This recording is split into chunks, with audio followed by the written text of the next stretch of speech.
Ada nggak orang Kristen dan Katolik saling tebas hari ini? Nggak ada.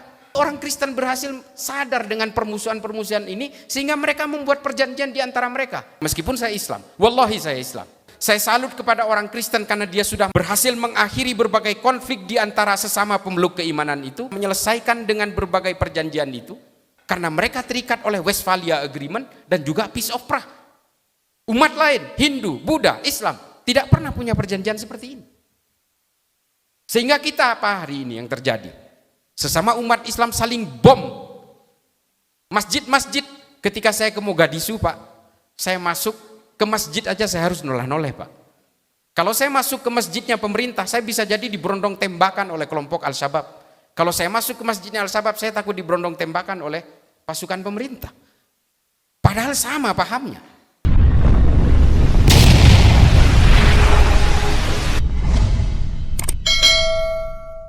Bahwa kelemahan dari semua pemeluk agama yang berakar Abrahamik adalah kepentingan-kepentingan politik. Apakah orang Kristen juga tidak mengalami ini? Mengalami ini. Orang Kristen terlibat perang 30 tahun di Eropa dan membunuh 8.320.000 orang Kristen. Dan kemudian Kristen membelah menjadi Katolik dan Protestan. Karena persoalan apa? Hegemoni politik. Terjadi pembantaian besar-besaran yang disebut dengan The Killing and Massacre of Valley. Luar biasa. Tapi orang Kristen kemudian selesai dengan perjanjian yang disebut dengan Westphalia Agreement. Dan kemudian diratifikasi dalam Peace of Prague di Cekoslovakia. Selesai mereka. Apakah orang Hindu juga tidak mengalami ini? Mengalami ini. Ditulis oleh Chan Hukum dalam The Medieval Centuries of Hinduism. Ditulis tuntas bahwa orang Hindu juga mengalami perpecahan-perpecahan politik yang kemudian menjadi akar Bharatiya Janata hari ini juga karena persoalan-persoalan politik, dan itu terwariskan hingga hari ini. Orang-orang yang berasaskan nasionalisme Hindu yang disebut dengan gerakan saffronisasi, saffronize di India, kemudian mempersekusi orang Kristen dan orang Islam, membakar masjid dan gereja. Belakangan ini ada pendeta dari Hindu garis keras juga mengancam akan menyerbu Mekah. Apakah Buddha juga tidak terbebas dari ini? Tidak terbebas juga dari sini. Kelompok Asin Wiratu yang mempersekusi orang Rohingya di Myanmar juga karena persoalan-persoalan hegemoni politik. Mereka ingin menjadikan Myanmar sebagai negara berbasis Buddha dan menggunakan undang-undang Buddha. Dari sini kemudian tulisan Philip Hurihiti terbukti bahwa semua agama mengalami kerentanan kekerasan-kekerasan yang berbasis radikal, ekstrim, dan teror ketika mereka terlibat dalam kepentingan-kepentingan politik. Nanti kita akan bahas genealoginya sampai ke Indonesia seperti apa.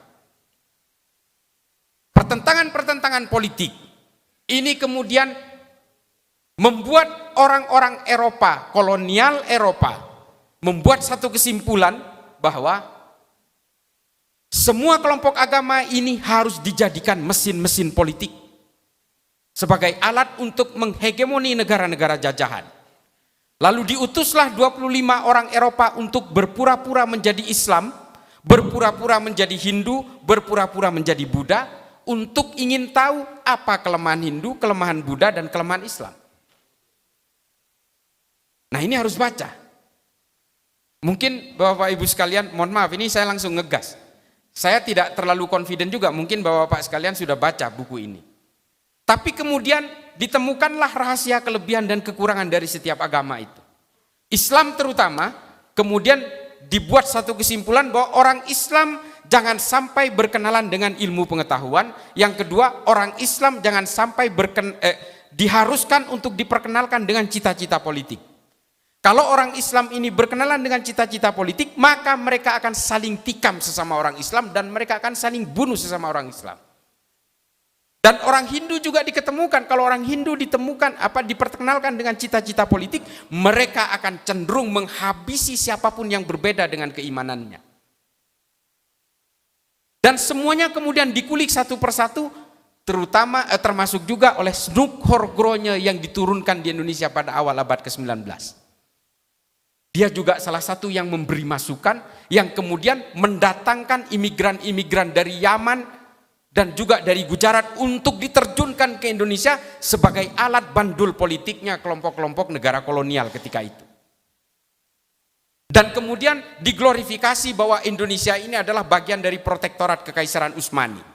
Sementara di sisi lain ada kelompok yang bernama Wali Songo, kemudian kita kenal ini, berusaha mengislamkan banyak orang di Indonesia. Di sisi lain orang-orang kolonial mendeploy, mengerahkan berbagai kelompok misionaris sama seperti yang diterjunkan di India, yang kemudian menciptakan berbagai kelompok enklav-enklav perbedaan agama di India yang dilakukan oleh East India Company, dan di Indonesia dilakukan oleh VOC. Sama polanya. Mengapa mereka kemudian berusaha mengacak-acak kita dengan bandul politik yang disebut dengan the shifting strategy of global game ini? Ini yang kita alami hari ini. Bapak Ibu sekalian, mungkin Bapak Ibu sekalian nanti akan bertemu dengan berbagai kelompok-kelompok dengan berbagai tujuannya. Ada Hizbut Tahrir yang berusaha menyuarakan berbagai gerakan-gerakan politik abad pertengahan kepada kita. Kelompok-kelompok sayap kanan yang berusaha menyeret kita bahwa sistem politik abad pertengahan adalah yang paling ideal untuk dilakukan kita hari ini. Satu postulat utama dari kelompok ini adalah berusaha menggiring kita kepada berbagai sejarah masa lalu sebagai sejarah yang paling ideal untuk diterapkan hari ini. Ini pola dari kelompok sayap kanan. Tapi apakah kemudian operasi-operasi intelijen barat bermain di sini? Bermain. Mulai dari sejak kemerdekaan Saudi Arabia berusaha melepaskan diri dari Kekaisaran Utsmani, berbagai negara barat sudah melakukan operasi intelijennya di Saudi Arabia yang kemudian menciptakan satu paham yang bernama Wahabisme. Wahabisme ini kemudian yang menjadi alat untuk menyuarakan berbagai kepentingan barat, untuk menandingi dari berbagai ideologi kiri yang berusaha digelontorkan oleh Uni Soviet pada zaman Perang Dingin. Ini diakui oleh Muhammad bin Salman dalam salah satu wawancaranya dengan PBS, yang membiayai gerakan-gerakan Wahabisme untuk dieksportasi paksa ke berbagai negara ini, dibiayai oleh Amerika dan juga Eropa. Ini diakui. Dari sini kita bisa mengambil kesimpulan bahwa apa yang ditulis oleh Philip Hurihiti ini kemudian dipakai oleh berbagai kepentingan-kepentingan politik global maupun regional hari ini di berbagai negara. Saya sudah ke Mogadishu, Pak. Saya sampai hari ini masih menjadi advisor untuk kontraradikal pemerintahan Somalia. Di sana kita bisa merasakan satu negara yang berpaham Wahabi bisa berperang dan tidak berkesudahan sampai hari ini. Setengahnya dikuasai oleh pemerintah Somalia, setengahnya dikuasai oleh kelompok pemberontak yang bernama Al-Shabaab. Pahamnya sama, manhajnya sama, ijtihadnya sama. Semua ulama Somalia ini adalah lulusan Mekah dan Madinah, tapi mereka berbeda kepentingan politik. Politik juga yang memecah belah siapapun. Bukan hanya karena dalam konteks berbeda keimanan, bahkan yang sama keimanan, sama tafsir, sama madhab, bisa juga saling mengkafirkan dan saling membunuh satu sama lain karena persoalan politik. Akar-akar politik berideologi kekerasan inilah kemudian yang menjadi berbagai hantu kita hari ini. Dari berbagai kerentanan-kerentanan agama yang dijadikan sebagai tunggangan-tunggangan politik untuk mencapai tujuan kekuasaannya. Philip Hurihiti menulis, orang Islam dijauhkan dari ilmu pengetahuan karena apa? Orang Kristen berusaha dijauhkan dari berbagai kepentingan politik karena apa? Hindu juga dijauhkan dari berbagai kepentingan ilmu pengetahuan karena apa? Karena ilmu pengetahuan ini menjadi medium penting bagi siapapun yang ingin menguasai dunia. Islam pernah mengalami ini pada abad pertengahan. Keilmuan Islam dipakai sampai hari ini. Dipakai, Pak. Bapak kimia modern itu sampai hari ini Jabir Ibnu Hayyan yang menemukan teori pertama tentang oksidasi dan fermentasi. Ini orang Islam. Yang menemukan angka 0 dalam matematika itu namanya Al-Khawarizmi. Orang Islam, Pak, yang kita pakai hari ini. Kalau kita tidak mengenal angka 0, kita tidak menemukan -1, -2, dan half number antara positif dan negatif. Lalu kemudian Ibnu Sina menemukan teori-teori kedokteran, dan juga Ibnu Khaldun menemukan teori-teori ekonomi yang kemudian dikutip oleh Karl Marx dalam Das Kapital. Dipakai juga oleh Adam Smith untuk teori kapitalisme permodalan yang disalurkan kepada berbagai warga negara untuk mengaktifkan kelompok-kelompok menengah. Dan juga dipakai oleh John Locke dan John Maynard untuk merumuskan demokrasi modern hari ini. Jadi kalau ulama dulu, nasionalisme, pendeta, pastor, memutuskan bahwa Pancasila ini adalah wadah bersama, ini enggak salah, Pak. Secara genealogis ini mengakar kepada pemikiran berbagai agama. Saya sering digugat. Ketika saya ada di YouTube, silakan ditonton di dalam Akbar Faisal Uncensored dan juga bersama Ahmad Sahal, saya mengatakan bahwa Islam tidak pernah punya sejarah politik yang gemilang. Tidak pernah.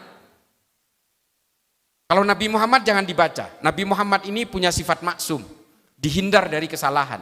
Dan semua nabi termasuk Yesus, David, Moses, semua tidak punya kesalahan-kesalahan yang bersifat, yang berakibat terhadap implikasi dosa. Ini keyakinan kita, Islam mengakui ini. Kita tidak usah bahas soal itu. Tapi pasca kenabian, after the prophet era, umat Islam selalu gagal untuk mewujudkan mimpi-mimpi politik. Khulafaur Rasyidin gagal. Mengapa saya berani mengatakan gagal? 3, bahkan saya mengatakan 4 dari khalifah paling utama itu juga mati terbunuh. Bani Umayyah, 6 dari khalifahnya mati diracun. Cucu Nabi mati diracun, Sayyidina Hasan. Sayyidina Husain dibantai di padang Karbala, dipenggal lehernya, ditusuk ke ujung pedang kepalanya, lalu diarak di jalanan di Damaskus dan kemudian ditepuk tangani. Kemudian setelah itu ditaruh kepalanya di baskom, dipersembahkan kepada Yazid bin Muawiyah, rajanya. Sesama Islam, Pak. Padahal ini cucu Nabi. Kalau bulan purnama oleh Nabi Muhammad, 2 cucunya ini ditaruh di paha kanan dan di paha kirinya, lalu ditimang-timang. Begitu sayangnya Nabi Muhammad kepada 2 cucunya. Tapi karena persoalan politik, kedua-duanya dibantai. Nah ini karena apa? Karena politik, Pak. Permusuhan Sunni dan Syiah bertahan sampai hari ini. 1421 tahun. Karena apa? Karena politik. Kalau sudah persoalan politik, Pak, mengatasnamakan agama, semua kejahatan akan terlihat terhormat. Yazid tidak pernah merasa salah. Abdurrahman bin Muljam At-Tamimi membunuh Sayyidina Ali, sepupunya Nabi, mantunya Nabi, tidak pernah merasa bersalah sampai dibakar hidup-hidup pun dia tidak menyesal. Karena dia merasa membunuh orang kafir. Dan orang Kristen kemudian juga terpecah belah di Eropa. Sampai kemudian kekaisaran Bizantium. Dan mereka terlibat dalam perang-perang sesama orang Kristen di Armenia. Sampai hari ini mereka masih berperang di Nagorno-Karabakh. Karena persoalan apa? Politik. Nah ini kemudian yang membawa kita ke alam modern hari ini.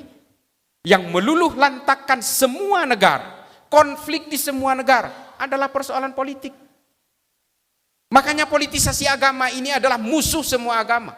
Dan kemudian kita membuat kesimpulan yang sama dengan beberapa akademisi seperti Daniel Kohler, Scott Atran, Farah Pendith, Elena Gruening. Semua punya kesimpulan yang sama. Bahwa terrorism has no religion. Terorisme itu tidak ada agamanya. Kalau kemudian ada orang melakukan aksi teror kemudian mengatasnamakan agama, ya. Tafsir-tafsir agama yang diselewengkan inilah kemudian yang menjadi penegas dan alat legitimate melegitimasi berbagai aksi-aksi kekerasan atas nama agama. Dan kembali kepada kesimpulan saya yang paling awal bahwa karena semua kejahatan yang diatasnamakan agama akan terlihat terhormat. Nah, mengapa kemudian agama ini selalu menjadi sasaran alat penunggangan dari berbagai aksi ekstrim dan teror ini? Karena 3 hal. Agama berbasis dogma. Percaya, nggak percaya, harus percaya. Ini menarik, Pak, buat kelompok-kelompok teror. Yang kedua adalah kemartiran. Semua agama punya konsep kemartiran. Kalau kamu berjuang untuk memperjuangkan agamamu, maka kamu akan masuk surga otomatis. Semua agama punya konsep ini, Pak. Yang kalau di dalam Islam disebut syahid, jihad, mujahid, dan sebagainya. Istilah-istilah ini kan familiar sekali. Di dalam Kristen juga konsep-konsep kemartiran juga dikenal, di Hindu, di Buddha juga, di dalam Katolik juga. Yang ketiga adalah konsep nubuat akhir zaman, messianic belief. Semua negara punya ini, semua agama punya ini. Nanti kelak menjelang hari kiamat hanya agamamu yang akan berkuasa dan semua agama, pemeluk agama lain akan tunduk kepadamu. Semua punya keyakinan ini. Imam Mahdi, The Savior dan sebagainya. The Messiah. Semua agama punya konsep ini. Sehingga akhirnya apa? Agama mengalami kerentanan untuk dipakai sebagai alat melegitimasi berbagai perjuangan-perjuangan politik untuk menguasai negara. Apakah di dalam Islam sejarah ini dimulai hari ini? Tidak. Sejak zaman Rasulullah sudah ada kelompok radikal yang diwakili oleh Zulhuwaisirah At-Tamimi. Berasal dari mana? Dari Najd. Dialah yang pertama kali marah kepada Nabi karena dianggap Nabi tidak adil ketika membagi ghanimah, harta rampasan perang. Lalu kemudian Nabi mengeluarkan perkataan, kelompok ini yang nanti kelak kelompok ini akan seperti anak panah yang lepas dari busurnya, yang menjadi liar dan sulit dikontrol orang lain. Ketika dia membaca Al-Quran, dia hanya sampai tenggorokannya aja, tidak sampai kepada hatinya.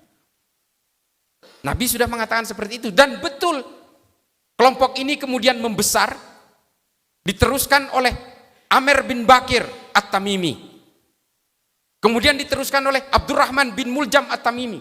Inilah kelompok yang disebut dengan kelompok Khawarij. Mereka akan menjadi kerikil dalam sepatu setiap kekuasaan siapapun. Dia tidak akan berhenti sampai dia sendiri yang berkuasa. Tapi memang Tuhan tidak pernah memberi izin dia untuk berkuasa sampai hari ini. Kalau kemudian kelompok-kelompok sayap kanan, ekstrim kanan seperti ini tidak pernah berkuasa dan tidak pernah menang pilpres di Indonesia, berarti Tuhan masih menyayangi bangsa ini.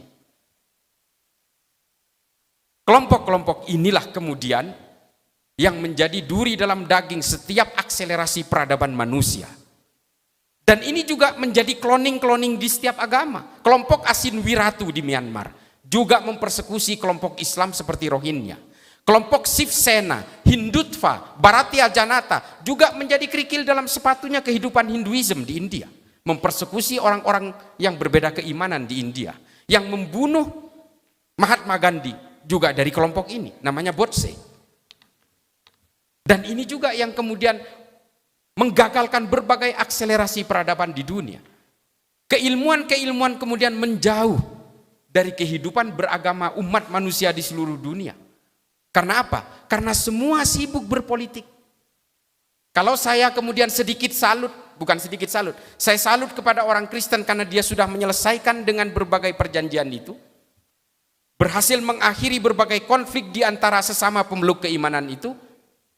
Ya mohon maaf, jangan salahkan saya meskipun saya Islam, wallahi saya Islam. Tapi orang Kristen berhasil sadar dengan permusuhan-permusuhan ini sehingga mereka membuat perjanjian di antara mereka. Ada nggak orang Kristen dan Katolik saling tebas hari ini? Nggak ada, karena mereka terikat oleh Westphalia Agreement dan juga Peace of Prague. Umat lain, Hindu, Buddha, Islam tidak pernah punya perjanjian seperti ini. Sehingga kita apa hari ini yang terjadi? Sesama umat Islam saling bom. Masjid-masjid, ketika saya ke Mogadishu Pak, saya masuk ke masjid aja saya harus noleh-noleh Pak.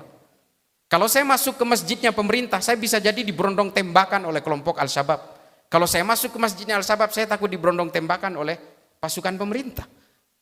Padahal sama pahamnya. Nah, kelompok-kelompok dari yang bernama Bani Tamim ini kemudian menjadi akar-akar radikal yang terjadi hingga abad ke-pertengahan, hingga kemudian pada awal abad ke-18. Inilah kemudian yang membuat berbagai virus radikal di tengah kita hari ini. Karena dulu apa? Karena Saudi dulu punya hutang budi besar kepada negara-negara barat. Ketika dia harus merdeka dari Kekaisaran Utsmani dan berhasil mengusir kelompok oposisi yang bernama Ibnu Rashidin ke Yordania. Sejak saat itulah kemudian negara Commonwealth berusaha menjadikan ajaran dari seorang ulama dari Najd bernama Muhammad bin Abdul Wahab At-Tamimi sama asalnya dengan Zulhuwaisirah At-Tamimi, sama asalnya dengan Amr bin Bakir At-Tamimi, dan sama asalnya dengan Abdurrahman bin Muljam At-Tamimi. Ajaran inilah kemudian yang dipakai dengan basis utama yang bernama Al-Wala wal Bara. Apa Al-Wala wal Bara? Ini adalah ajaran dari Ibnu Taimiyah dalam kitabnya Majmu' al-Fatawa. Karena mereka kerepotan, Pak. Orang Saudi ini sama imannya. Untuk memisahkan ini, mengayak ini dari mana? Dari al-wala' wal-bara'. Membangun monoloyalitas dan membangun permusuhan dengan orang yang dianggap berbeda. Bukan hanya berbeda keimanan, tapi berbeda orientasi politik pun dianggap lawan. Inilah kemudian yang dipakai oleh mereka hari ini, yang kemudian dimodifikasi dari Ibnu Taimiyah lewat sebuah fatwa dari ulama Saudi bernama Muhammad Said Al-Qahtani. Nama kitabnya Al-Wala' wal Bara' fil Islam. Ini yang dipakai oleh semua teroris hari ini. Jadi kalau Pak Ami dari Densus 88, teman-teman dari Densus 88 menangkap teroris, kitab ini selalu ada. Kitabnya Muhammad Said Al-Qahtani ini ada. Karena postulat inilah yang dipakai. Jadi mereka, Pak, kalaupun meledakkan mal misalnya, korbannya orang Islam, mereka menganggap mereka bukan Islam, Pak, karena berbeda tujuannya. Meskipun sama-sama baca syahadat. Pola ini juga yang dialami oleh orang-orang yang merasa memeluk Islam di Nigeria, yang dibantai juga oleh Boko Haram, yang merasa memeluk Islam juga di Sudan, yang dibantai oleh kelompok Hasan Turabi. Mereka yang juga merasa memeluk Islam di Pakistan yang dibantai juga oleh Laskar At-Taibah. Mereka yang merasa memeluk Islam di Suriah yang juga dibantai oleh Jabatun Nusra. Kelompok-kelompok ini tidak peduli mereka ini dianggap merasa Islam atau tidak. Yang penting mereka berbeda tujuan politik, maka dia musuh saya. Jadi jangan heran, Pak, kalau kemudian di Polsek Astana Anyar di Bandung diledakkan oleh Agus Muslim kemarin, korbannya juga polisi yang Islam. Karena bagaimanapun polisi ini adalah togut. Anteknya pemerintah, orang kafir, karena dialah yang menegakkan hukum buatan manusia. Nah, pola ini sama dengan Abdurrahman bin Muljam. Kenapa Sayyidina Ali juga dikafirkan? Dia mengkafirkan Sayyidina Ali karena Sayyidina Ali dianggap menggunakan undang-undang buatan manusia ketika menerima arbitrase tawaran damai dari Muawiyah bin Abu Sufyan. Kalau begitu Ali telah kafir karena dia tidak berhukum kepada Allah, karena dia sudah membuat hukum buatannya sendiri. Dia mau berdamai dengan bugot yang bernama Muawiyah. Nanti kelompok Khawarij ini akhirnya juga bergandengan tangan dengan Muawiyah ketika dengan kelompok Bani Umayyah ketika melakukan perang Zab dengan kelompok Bani Hashim. Serem, Pak, kalau bicara tentang politisasi agama. Orang Kristen juga kemudian terciptakan firqoh-firqoh juga di Arab. Gara-gara apa? Politik. Mengapa di Arab itu orang-orang Kristen yang tadinya hanya satu bagian entitas saja kemudian pecah menjadi Kristen Ortodok, Koptik, Yunani Ortodok, Maronit. Itu juga dimulai dengan perpecahan-perpecahan politik karena persoalan-persoalan konsesi kekuasaan. Hindu juga demikian, Buddha juga demikian, kelompok Katolik di Amerika Selatan. Saya juga sudah pernah ke Amerika Selatan. Mereka juga menunggangi agama untuk memecah belah masyarakat. Orang-orang Katolik Spanyol juga membantai orang-orang Yucatan, suku Inka, Maya yang hari ini hampir punah karena mereka menolak untuk masuk ke dalam agama mereka. Kalau sudah berhubungan dengan politik, semua agama akan mudah menjadi alat legitimasi berbagai aksi kekerasan. Oleh karena itulah jangan heran kemudian jika ada beberapa akademisi yang mengatakan bahwa Al-Qaeda juga diciptakan oleh Barat, ISIS juga diciptakan oleh Barat, Boko Haram diciptakan oleh Barat, Al-Shabaab juga diciptakan oleh Barat.